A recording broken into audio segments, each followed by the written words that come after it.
I'm Tika Tai, and this is my persuasive speech.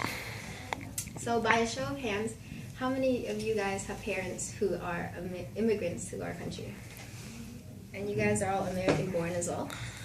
So I'm sure you guys know that you have really strong differences between your parents because of the cultures that you grew up in. You know, they're so different, and we're so fortunate.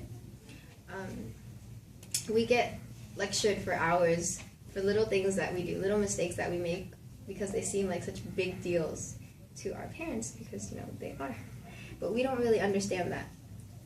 And I think as minorities of America, and especially the children of immigrants, we need to learn how to respect our parents' efforts by keeping our culture alive in this country. So, according to Cultural Survival, which is an organization to help indigenous communities protect their lands and their cultures, America's native languages are all going extinct.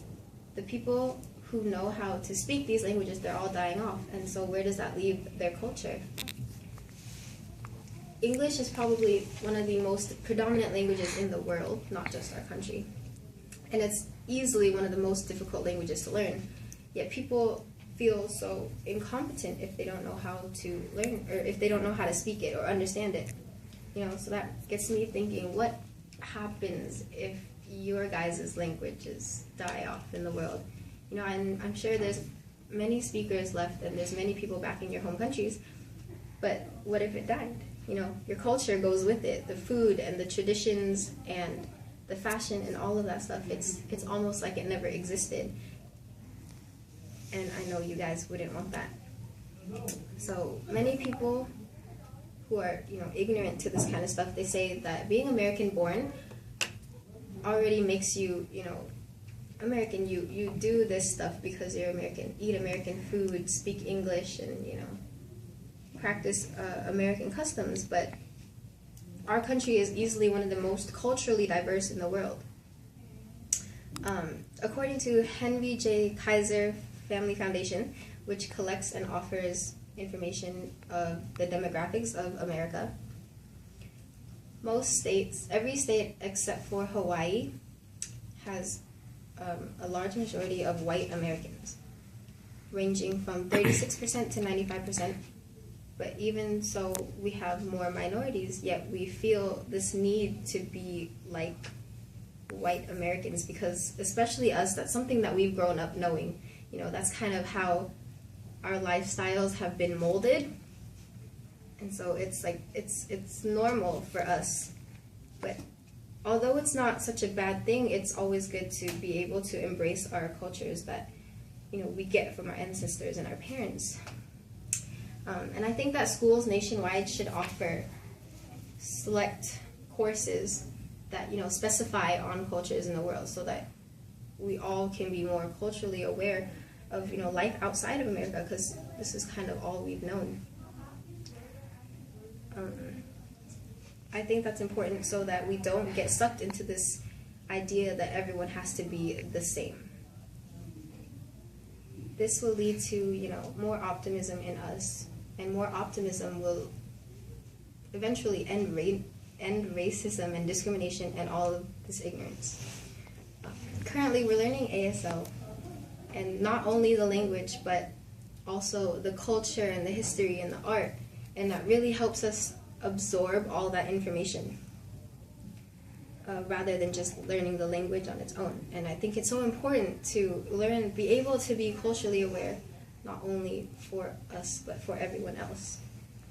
But a lot of people don't think so.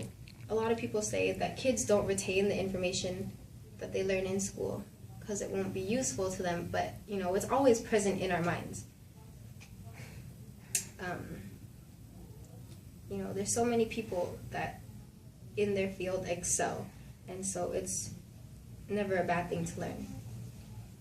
So it's just become familiar with your own culture and life outside of America. I also know some people who, you know, feel as passionate about this as I do, and so I'm going to show you this video clip. It's only a minute long, but I think think it really captures my essence well.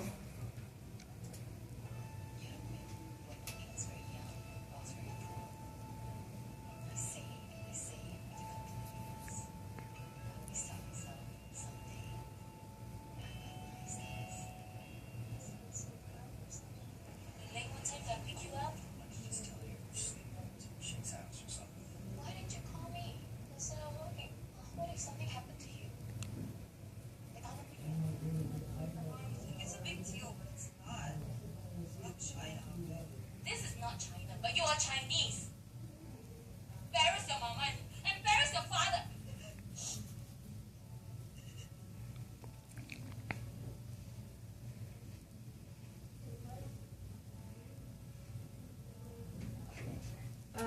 Yeah, I have experienced a lot of that stuff myself, and so I connect with it really well. Like she said, embarrassment to your family. That's not something that you want to be. So that's why I think it's so important to be able to embrace your own culture, especially for your parents who have gone through so much to get you here and to, make sure your life is good and fortunate and easy.